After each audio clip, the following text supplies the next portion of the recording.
Let's learn data power. Today I will show you how to restrict access to data power based on LDAP credentials.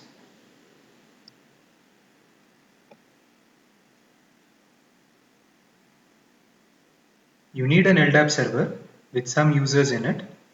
I will use Apache Directory Studio for this. See my previous video for more information on Apache DS. Link in description. Let's, let's test if our LDAP connection is alive using Java program. Then we can add it to data power. Test is successful. I used service account called admin to check credentials of user Vishnu.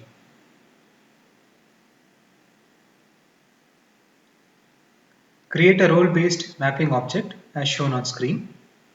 Add LDAP IP and port. Apache DS that I use only supports v3 communication. Make use of LDAP logs for troubleshooting.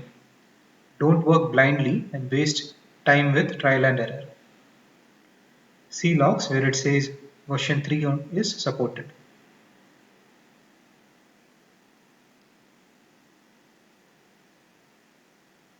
Once your username and password is validated, you are authenticated user.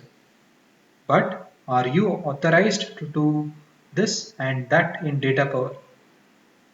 For that you will have to search LDAP for group name. Configure as shown on screen.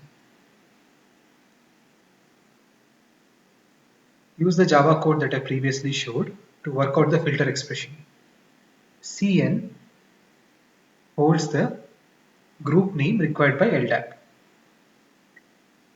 If you have created a username in data power with the same name as Cn in LDAP, then RBM will grant that level of access, such as developer level access, read-only access, admin access,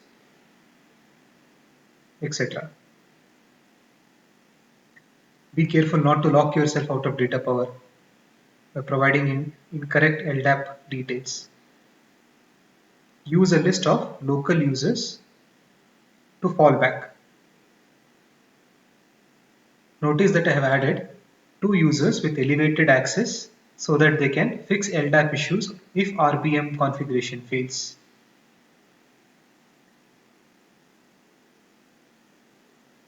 I have granted read access to all the resources. The type of user group accounts on data power include user defined groups and system defined groups. User defined groups, you can create them and define access policies on each group for access to resources from the GUI and CLI. When created, user defined groups are controlled by RBM.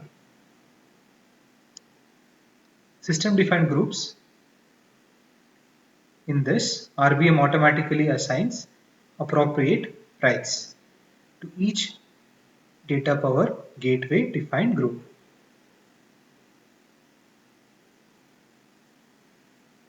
When you connect LDAP and test RBM, you could face many issues. Apache DS logs will help you. Learn how to set log levels such that you don't get thousands of lines for one connection. Set debug mode for crucial components and others can be left as info.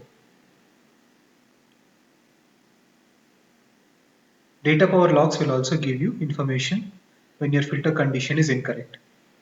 From the data power log, I understand that at 1:23 p.m. there was an error in login, and at 1:27 p.m.